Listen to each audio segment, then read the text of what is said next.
Camilla se serait donc effondrée dans la salle du Conseil royal, juste après avoir été déchue de son titre, et celui-ci remis directement à Catherine. Et même en prenant ces rumeurs de palais avec des pincettes, la chronologie des événements est vraiment confuse, car il ne s'agit pas simplement d'un malaise. C'est l'histoire d'une femme qui a passé des décennies à lutter pour sa légitimité et qui aurait passé ses derniers mois au pouvoir à modifier discrètement les directives du roi dans son dos. Et ce qui a retenu l'attention de tous, ce n'est pas l'effondrement lui-même, mais la ligne de signature vide. Charles n'a pas signé le décret final, ce qui rend la situation techniquement réversible. Autrement dit, le moment le plus dramatique de toute cette saga pourrait bien avoir été une mise en scène, une hésitation, voire une véritable crise, selon les versions. Avant d'entrer dans les détails, abonnez-vous à Crown Watch pour ne manquer aucune mise à jour de cette affaire. Cela ne prend que 2 secondes et soutient concrètement la chaîne. Le Conseil royal est un organe consultatif privé au sein du palais. Ils ne font pas de loi publique. Ils gèrent la gouvernance interne, l'autorité cérémonielle, la structure familiale. Et lorsqu'ils votent, la décision prend effet immédiatement. Ainsi, lorsqu'ils ont annoncé que les fonctions officielles de Camilla étaient transférées à Catherine, il ne s'agissait pas d'une simple suggestion, mais d'une décision contraignante. Mais voici où cela devient étrange. Le Conseil pouvait imposer cette destitution temporairement, mais seul Charles pouvait la rendre permanente. Dès après plusieurs témoignages, Charles est resté assis, impassible. Il a vu le visage de sa femme se transformer lorsque le nom de Catherine a été prononcé. Il l'a vu se cramponner au dossier d'une chaise sculptée. Il l'a entendu murmurer « Ce n'est pas possible ». Oh, et c'est pété. Puis il l'a vu flancher.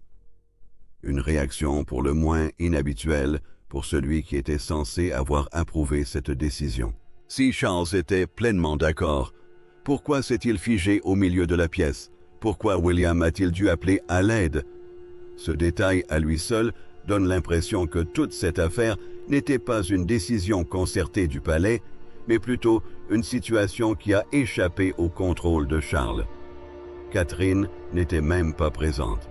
On l'a délibérément tenue à l'écart pour que personne ne puisse l'accuser d'avoir orchestré la chute de Camilla. C'est une manœuvre politique habile, il faut l'avouer, mais cela signifiait aussi que Catherine apprenait qu'elle allait occuper l'un des postes les plus importants de la famille royale sans la moindre préparation. Et d'après ce qu'on entend, elle n'a pas manifesté d'enthousiasme. Elle aurait posé la lettre du Conseil sur ses genoux, fixé le dernier paragraphe et déclaré « Oui ».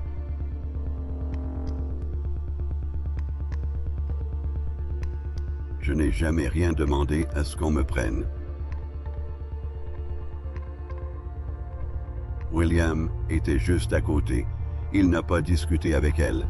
Il lui a dit qu'il le savait, car il avait compris quelque chose qui échappait à beaucoup d'observateurs extérieurs.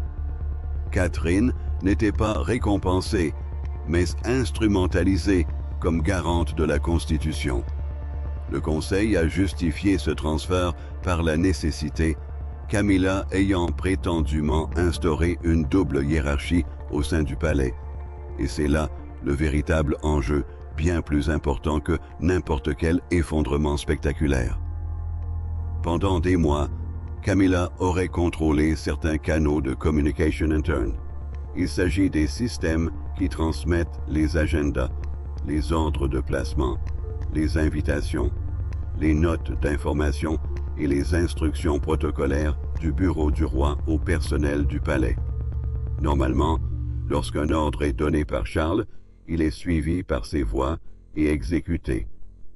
Or, plusieurs sources affirment que le bureau de Camilla interceptait ces instructions et les modifiait avant qu'elles ne parviennent au personnel. Ainsi, un ordre quittait le bureau de Charles avec un texte, et lorsqu'il parvenait aux personnes chargées de son exécution, il en disait tout autre chose. Il ne s'agit pas simplement d'intrigue de palais, mais d'une contestation directe de l'autorité du souverain. Et c'est lors de la répétition de l'investiture à Windsor que la situation a finalement dégénéré. Charles avait personnellement approuvé l'ordre de réception. Catherine était censée se tenir au premier rang et accueillir les invités en sa qualité de princesse de Galles. Il ne s'agissait pas pour elle d'une tentative de se mettre en avant. C'était la décision du roi. Mais avant même que l'instruction ne parvienne au personnel chargé de la cérémonie, Camilla aurait ordonné à un assistant de remplacer le nom de Catherine par le sien. Et ce n'était pas la première fois, cela durait depuis des mois. Des invitations approuvées pour le bureau de William et Catherine furent modifiées. Les instructions relatives au protocole furent réécrites.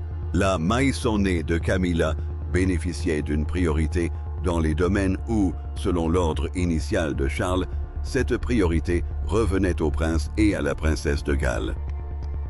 Ainsi, au moment de l'incident de Windsor, Camilla avait déjà été avertie de ne plus s'immiscer dans les décisions émanant directement du roi. Et elle a récidivé, ce qui est difficilement justifiable. S'il s'agissait d'une erreur ponctuelle, on pourrait parler de malentendu, mais des directives modifiées à plusieurs reprises sur une période de quelques mois, cela révèle un comportement récurrent. Le personnel du palais était apparemment terrifié. On rapporte qu'une aide subalterne de la maison de Catherine a reçu un briefing urgent qui lui était destiné. Normalement, ces comptes rendus auraient d'abord transité par le bureau de Camilla, mais, compte tenu de son urgence, l'assistante l'a transmis directement à la secrétaire particulière de Catherine. Quelques jours plus tard, cette assistante était licenciée. Camilla aurait joué un rôle déterminant dans cette décision et aurait même vérifié le dossier elle-même après avoir entendu des plaintes similaires de la part de 2 autres membres du personnel, trop effrayés pour témoigner publiquement.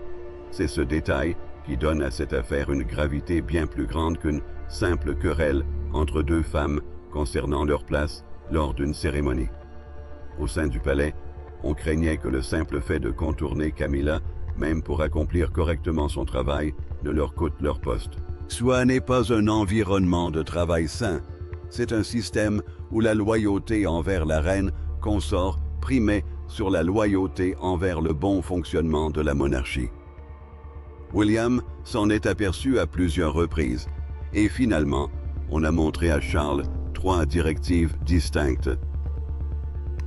Une directive avait été émise par son bureau, une autre par le personnel du palais. Lorsqu'il a confronté Camilla, elle n'a pas nié les faits. Elle a retourné la situation contre William. Elle l'a accusé de profiter de la charge de travail allégée de Charles pour constituer sa propre cour autour de Catherine et écarter l'ancienne génération. C'est une accusation très précise, et honnêtement, on comprend aisément pourquoi Camilla se sent ainsi. Catherine est plus populaire. La foule l'acclame avec plus d'enthousiasme. William se prépare à hériter. Charles a réduit ses fonctions. Du point de vue de Camilla, la monarchie avançait et elle était terrifiée à l'idée qu'elle avance sans elle. Il y a même eu cet incident devant un hôpital, environ 1 semaine avant les répétitions à Windsor. Camilla est sortie de sa voiture la première. Catherine a suivi quelques secondes plus tard et la foule a explosé de joie pour Catherine. Les gens se sont précipités vers les barrières, téléphones en main, scandant son nom. Camilla n'a quasiment pas obtenu de réaction. L'une de ses principales collaboratrices s'est penchée vers un autre membre du personnel et a murmuré « Voilà la différence maintenant. » Oh. Camilla l'a entendu et a gardé cette humiliation en elle pendant des jours. Puis elle a modifié l'ordre de réception à Windsor. Le Lion est évident. William l'a suivi dans un couloir latéral et lui demanda pourquoi elle avait modifié les instructions approuvées personnellement par son père. Camilla ne s'est pas excusée. Elle l'a regardé droit dans les yeux et a déclaré que Catherine devait apprendre à distinguer popularité et rang. Ce sont ses mots exacts, semble-t-il, et cela en dit long sur la façon de penser de Camilla. Elle était convaincue que, quelle que soit la popularité de Catherine, le rang primait, et elle était la reine. Elle estimait donc avoir le droit de modifier l'ordre. Le problème, c'est que le roi avait déjà pris sa décision. Et dans une monarchie, la reine consort ne peut pas passer outre les instructions du roi sans réagir. Ce n'est pas ainsi que fonctionne le système. Charles convoqua Camilla ce soir-là. William attendait dehors. La dispute éclata derrière les portes closes. Les voix s'élevèrent. La porte s'ouvrit brusquement et Charles a pris une décision inattendue pour William. Il a décidé de soumettre l'affaire au Conseil royal pour un examen formel. C'était un tournant majeur. L'affaire ne pouvait plus être traitée en privé. Charles a exigé des excuses et a ordonné à Camilla de lui céder le contrôle du canal de communication interne qu'elle utilisait pour transmettre des instructions aux hauts responsables. Camilla a refusé. Elle lui a dit qu'abandonner ce contrôle la rendrait impuissante au sein même de son mariage et exposée à tous ceux qui avaient passé des années à attendre sa chute. Puis, elle lui a rappelé les promesses qu'il lui avait faites de la protéger bien avant d'être couronnée. C'est bouleversant. C'est une épouse qui rappelle une promesse à son mari, mais c'est aussi une reine consort qui refuse d'admettre que son intervention a eu des conséquences. Anne était présente. Anne était préparée. Elle connaissait les détails concernant l'aide limogée. Elle avait repéré les changements d'instruction. Elle a dit à Charles que le personnel du palais avait peur et non pas seulement été agacé. Peur, cela change complètement la donne. Il ne s'agissait pas d'une quelconque impolitesse de Camilla envers Catherine. Il s'agissait de savoir si l'on pouvait faire confiance aux ordres du roi, si sa propre épouse pouvait les modifier secrètement avant leur exécution. Charles se rendit donc au conseil. La recommandation était déjà rédigée. Le dossier avait été examiné. Le stylo était déverrouillé. Le conseil a étudié le titre honorifique de Camilla, son autorité sur le personnel du palais, son accès aux informations internes et les pouvoirs liés à sa fonction. Ils ont conclu qu'elle ne pouvait conserver ses pouvoirs en toute sécurité.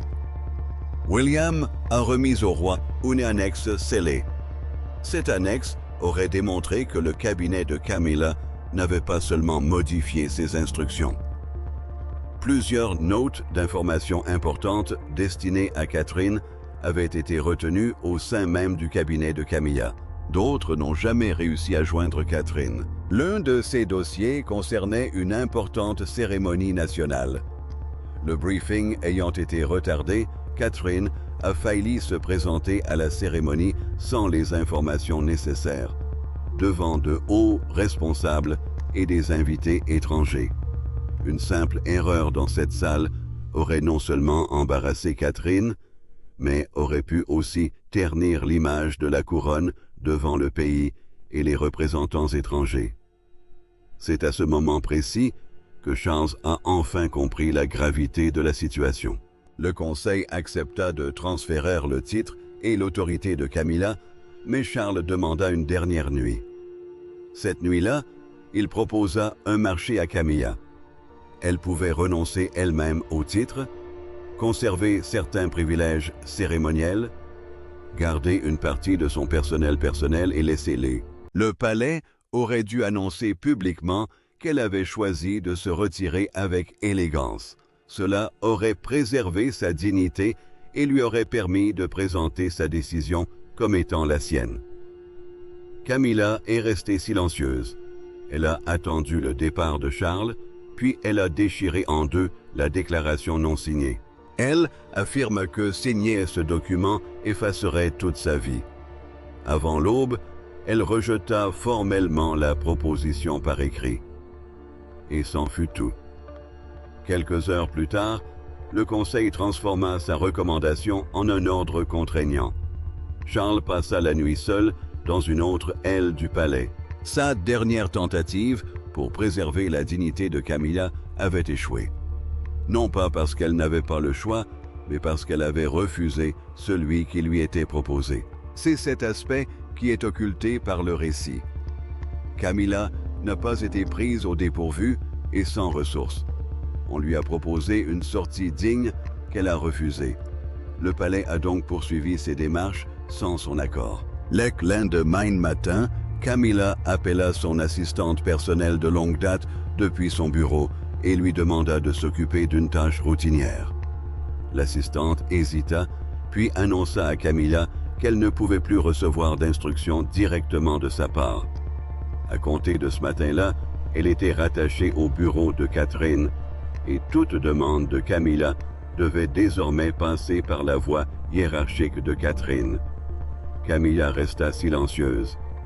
Elle demanda à l'assistante de répéter, puis raccrocha sans terminer la conversation.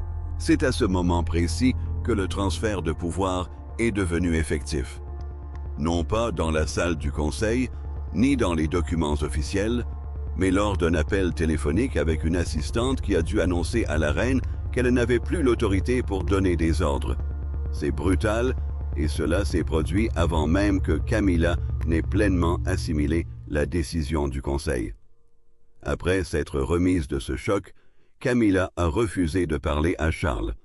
Elle a demandé une entrevue privée avec Catherine. Catherine accepta, même si William l'avait averti, que Camilla pourrait la contraindre à refuser le titre. Lorsqu'elles se sont rencontrées, Camilla a posé la question qu'elle brûlait d'envie de poser. « Ah, oui, moi, bois, dis, bois. Étiez-vous au courant de tout cela? » Pas, oui. Catherine a répondu par la négative. Elle ignorait que le conseil municipal prendrait une décision ce matin-là. Elle n'a jamais demandé la révocation de Camilla. Elle a admis que la réception de l'acte de mutation l'avait ébranlée et non pas triomphante. C'est alors que Camilla a baissé sa garde. Elle a admis que la popularité de Catherine l'avait effrayée. Chaque foule qui acclamait plus fort Catherine, chaque nouvelle responsabilité confiée à William, chaque allègement de la charge de travail de Charles donnait à Camilla l'impression que sa place au sein de la monarchie s'amenuisait. Au lieu de l'accepter, elle s'y est opposée. C'est honnête. C'est aussi précisément le genre de peur qui explique le comportement que le Conseil a sanctionné. Catherine a également fait une confession. Elle avait envisagé de refuser le titre. William l'en a dissuadé. Il l'avertit que refuser relancerait toute la lutte de pouvoir et fragiliserait la décision du Conseil. Catherine accepta donc, mais sans enthousiasme. Elle retira la broche cérémonielle avant de sortir de la voiture cet après-midi-là. Elle refusa de donner l'impression de se réjouir de la chute d'une autre femme. Sa déclaration manuscrite rendait hommage aux années de service de Camilla et promettait stabilité, devoir et respect. Pas un mot sur la victoire. C'est judicieux et sans doute sincère. Catherine a passé des années à se forger une réputation de discipline et de retenue. Accepter ce titre avec une satisfaction manifeste aurait anéanti une grande partie de ce travail en un seul après-midi. Le palais publia un communiqué officiel confirmant la mutation, mais il passa sous silence les ordres modifiés, les briefings retardés et les membres du personnel qui craignaient de contester l'autorité de Camilla. Le pays se divisa presque aussitôt. Certains crièrent à la discipline nécessaire, d'autres à l'humiliation publique de l'épouse du roi. Charles se fit discret et demanda que la télévision soit éteinte. Plus tard dans la journée, il se rendit une dernière fois dans la chambre de Camilla. Son sceau cérémoniel avait disparu. Son dossier officiel avait été retiré. Charles posa la main sur la table entre eux, son alliance toujours à l'annulaire, et dit à Camilla qu'il l'aimait encore. Mais l'amour ne pouvait pas protéger des décisions qui avaient maintes fois sapé son autorité de roi. Camilla finit par cesser de se débattre. Elle admit que la peur avait dicté ses choix. La popularité grandissante de Catherine l'effrayait. L'autorité grandissante de William l'effrayait. Même la réduction des fonctions de Charles l'effrayait. La monarchie avançait et Camilla était terrifiée à l'idée qu'elle avance sans elle. Charles ne revint pas sur sa décision. Il lui dit que leur mariage perdurerait. Elle resterait son épouse. Elle resterait à ses côtés. Mais son pouvoir au sein de l'institution était anéanti. Plus de prises de décision au plus haut niveau. Plus de chaînes de télévision privées. Plus aucune possibilité d'intervenir dans les instructions données après leur transmission par le bureau du roi. Ce soir-là, un mot manuscrit de Catherine parvint à Camilla. Elle promettait d'utiliser le titre pour stabiliser la famille, et non pour effacer les années de service de Camilla. Et c'est là que l'histoire s'arrête. Mais il y a un élément que l'on oublie souvent. Le Conseil n'a pas seulement retiré à Camilla ses pouvoirs sur sa maison. Il a également imposé une période de révision temporaire à l'ensemble du bureau du prince consort. Cela signifie que chaque membre du personnel restant a dû être réévalué et chaque ligne de communication réapprouvée. Pendant quelques semaines, le bureau de Camilla a de fait cessé de fonctionner de manière indépendante. Un cas presque sans précédent dans l'histoire royale moderne. Habituellement, ces transitions se déroulent discrètement sur plusieurs mois, avec des annonces soigneusement formulées et des mesures de transition en douceur. Celle-ci s'est produite rapidement, et c'est cette rapidité qui l'a rendue si déstabilisante pour toutes les personnes concernées. Le personnel du palais a reçu l'ordre de ne pas parler à la presse. Plusieurs employés de longue date ont été mutés sans préavis. Un ancien collaborateur aurait même fait ses valises avant midi et serait parti par une entrée dérobée sans dire au revoir à personne. Ce n'est pas seulement Camilla qui a perdu sa place, c'est toute la structure qui l'entourait. Et c'est pourquoi cette absence de signature me préoccupe tant. Charles a laissé les choses suivre leur cours. Il a permis au Conseil d'agir. Il a permis les changements de personnel. Il a permis à Catherine de recevoir le titre, mais il n'a pas pu se résoudre à signer l'ordonnance finale qui l'aurait rendue irrévocable. Peut-être est-ce que cela la compassion. Peut-être est-ce la culpabilité. Peut-être est-ce l'espoir persistant qu'une version future des événements lui permettrait de réintégrer Camilla sans avoir à admettre publiquement que tout cela n'était qu'une erreur. Ou peut-être est-ce plus simple. Peut-être ne supportait-il tout simplement pas l'idée d'être celui qui apposerait la signature finale sur le document mettant fin au rôle de sa femme au sein de l'institution.